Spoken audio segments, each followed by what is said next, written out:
Hey, welcome back, you guys. We're harvesting today with Lori. She's going to take us through the steps to plant and harvest today. Okay, so today we're planting and harvesting. Let's go get our hands dirty.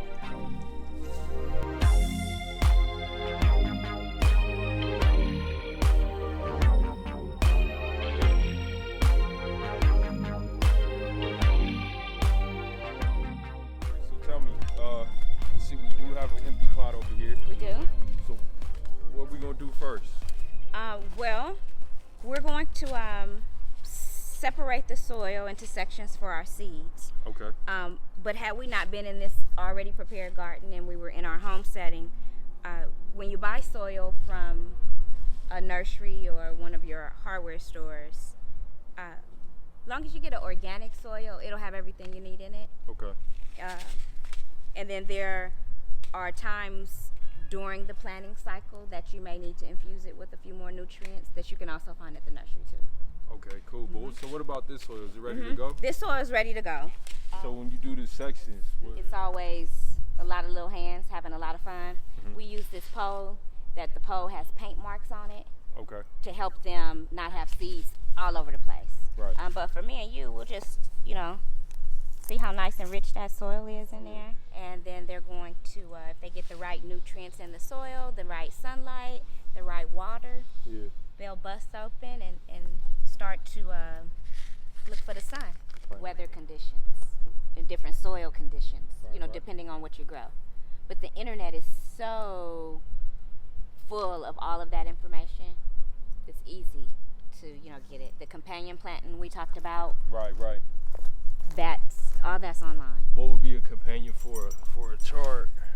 More greens like some spinach. Sectioned it off. Yes. Put the seed up in there, planted a couple seeds, added some water, right? Mm-hmm. Patted the dirt back. So how long is this gonna take for it to grow? So it's at maturity at 55 days. Mm-hmm. And so all of the seeds will tell you exactly what the particular variety you pick. So like 28 days you can start picking on it and eating from it. Okay. And the way that it grows, it'll continue to replant. Yeah. And that's the 55 days. Okay. So Yeah. once we get this kale planted, Mm-hmm. right? What do we do? When do we water it? Is it too much water? Is it not enough water? My plants usually die. Each plant is different on their water needs, and that also will be on the package.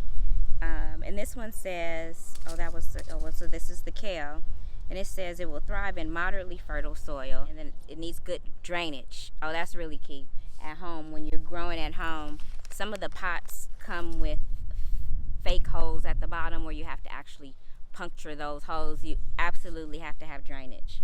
So if it doesn't have holes, then you just use a drill and just draw some holes. You use a knife, be very careful, and put some holes, but the soil has to drain. Now that we know how to plant something, I kind of want to learn a little bit more about picking it. Yep. You know? We have plenty that needs harvesting here today, so let's go get it. Pick some food. Let's do it.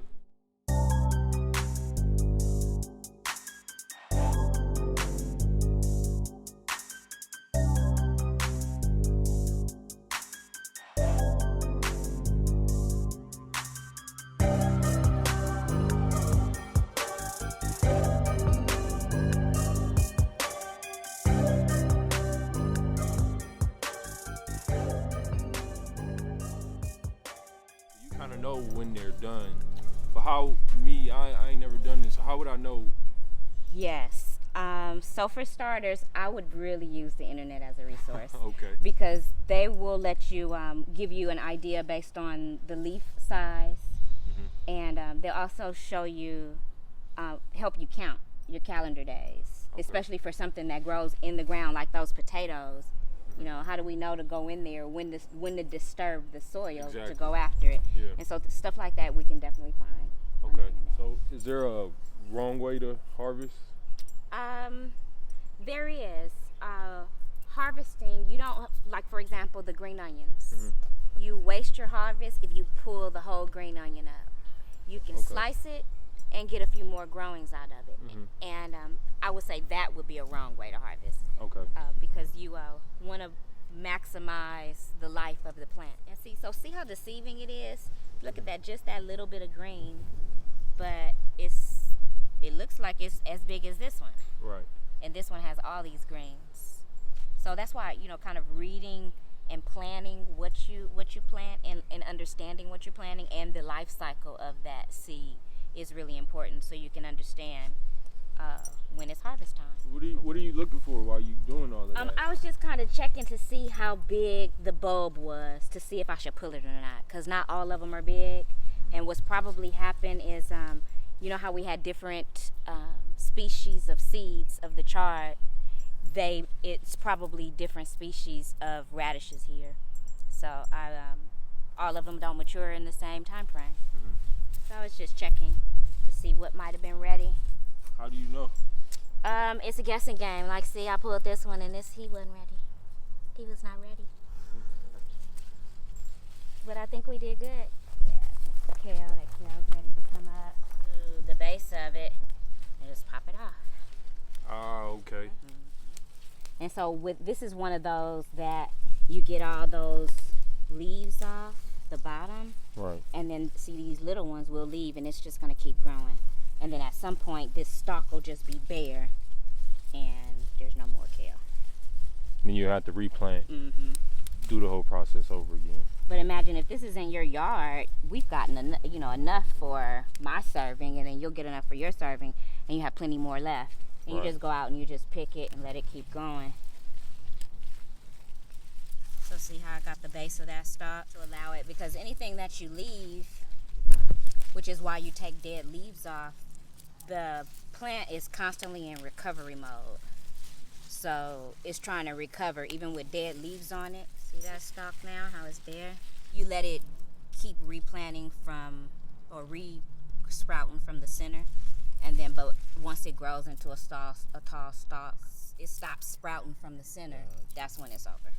Look at that. And there's so much more still to pull. Leaf. It's actually been ready. They're ready to eat like that. Sounds crazy. It's like almost like rubber or something. Yeah, right? So I could literally rinse this off and eat it. Yes. Do you know how long the food that you buy in the grocery store has been in the grocery store or in a refrigeration somewhere? It's months. So for example, the apples that we buy now are from last apple season. They weren't like just picked last month or 2 months ago. They've been in a refrigerator somewhere. The nutritional value has depleted because it was picked so long ago.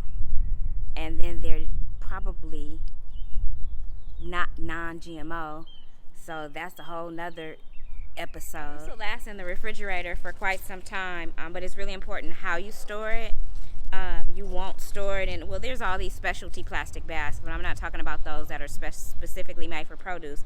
But just a baggie or something, you wouldn't do that because the produce is still alive even though we picked it. And when you put it in a bag, it suffocates them, so it'll die faster. So like wrapped up in newspaper or paper, like what I harvested last week, I have it wrapped up in some thick butcher paper and in my refrigerator, and it's still nice and crisp. Well, thank you, Lori, for showing us the steps to plant, to harvest, to showing us what's good, what's not good. I want to say thank you guys for watching, and join us next week so that we can see where we're taking all this, right? And what we do with all of this. Right. That should be exciting. Good. Yeah. Thank you. Thank you, guys. I can't get over the sound of that. It sounds like when SpongeBob had them black plastic boots.